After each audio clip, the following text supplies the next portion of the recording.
Matthieu 5. J'aimerais vous donner la description certainement la plus intéressante du royaume de Dieu, qui est dans Matthieu 5.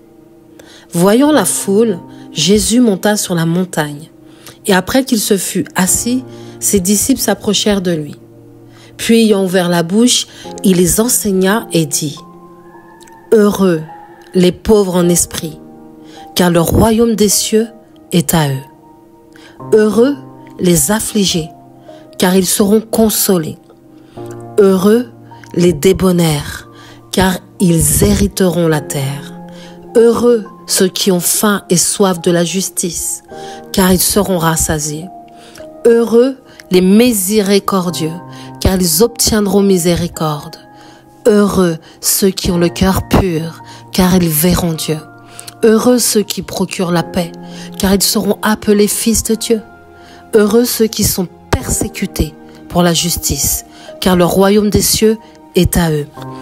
Heureux serez-vous lorsqu'on vous outragera, qu'on vous persécutera et qu'on dira faussement de vous toutes sortes de mal à cause de moi. Réjouissez-vous et soyez dans l'allégresse, parce que votre récompense sera grande dans les cieux. Car c'est ainsi qu'on a persécuté les prophètes qui ont été avant vous. Vous êtes le sel de la terre. Mais si le sel perd sa saveur, avec qui la lui rendra-t-on?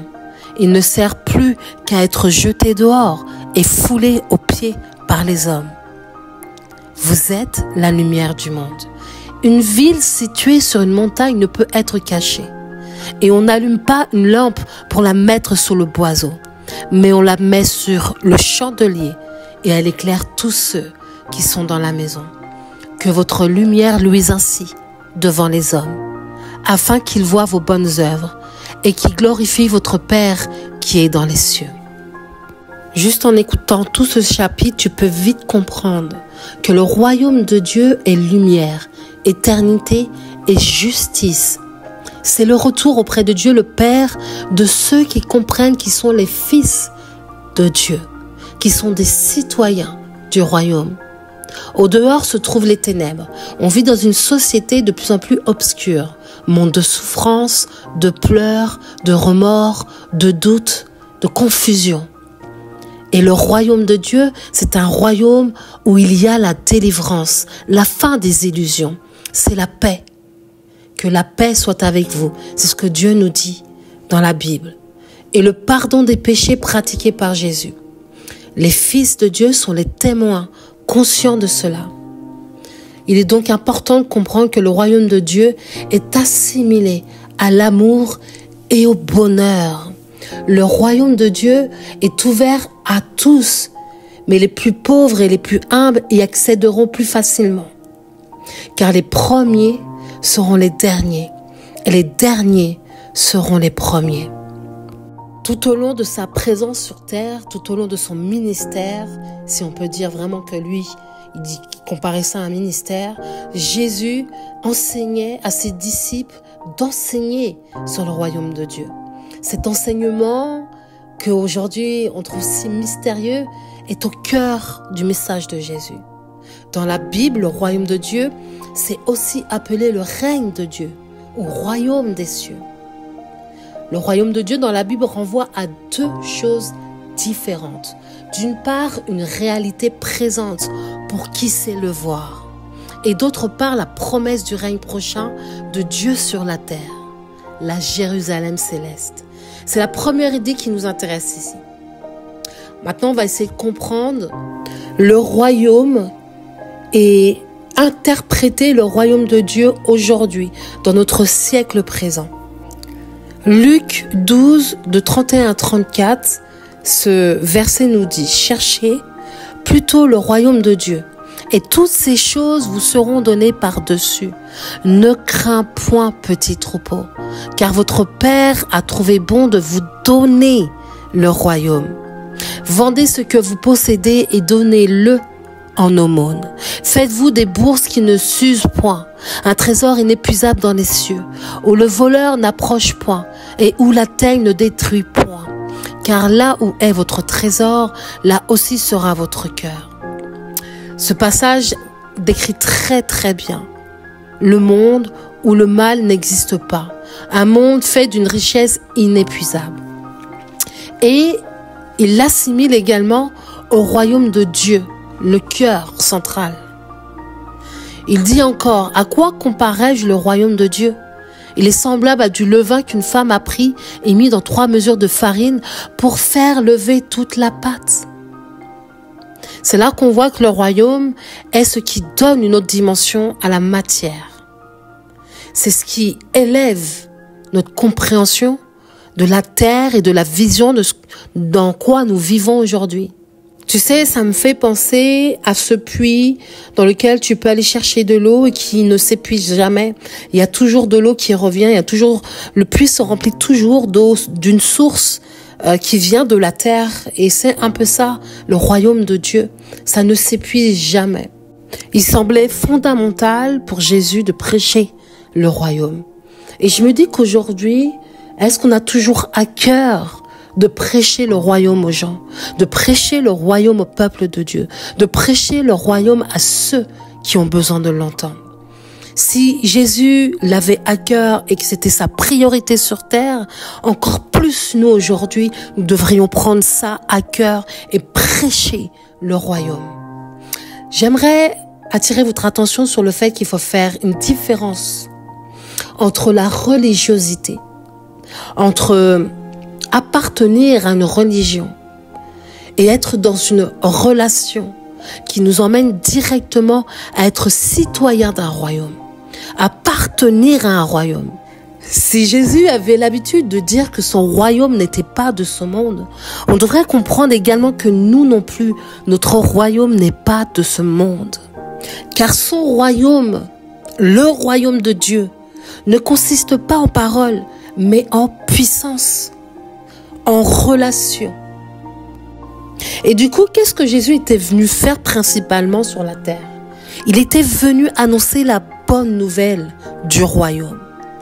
Le royaume est donc assimilé à la bonne nouvelle, qu'elle soit présente ou future. Le but, c'était quoi? C'était de guérir les malades. Tous les malades qui s'y trouvaient, Jésus guérissait. Et il disait, dites-leur que le royaume de Dieu s'est approché de vous. Dites-leur que le royaume de Dieu s'est approché de vous. En guérissant les malades, le royaume, la vraie réalité, s'est approché de ces gens-là.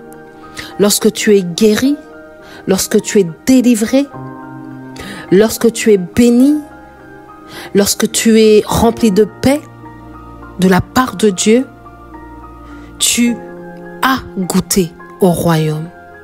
Le royaume, le vrai royaume réel, pas palpable par tes yeux, s'est approché de toi. Il t'a permis de goûter un bout du ciel, un bout de la vraie réalité. J'ai envie de te dire qu'il y a un film qui a été sorti là qui s'appelait Matrice et qui était pas faux. Si on ne fait pas attention, on peut être dans une matrice dans laquelle peut-être cette société a tout fait pour qu'on soit dedans. Et donc tout ce qu'on va voir, tout ce qu'on va pouvoir interpréter peut être faussé par le mensonge du prince de l'air. La vraie réalité, c'est le royaume de Dieu.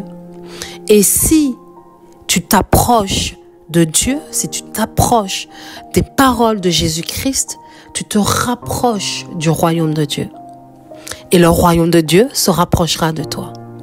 En Luc 18, 16, 17, Jésus les appela et dit, « Laissez venir à moi les petits enfants et ne les empêchez pas, car le royaume de Dieu est pour ceux qui leur ressemblent.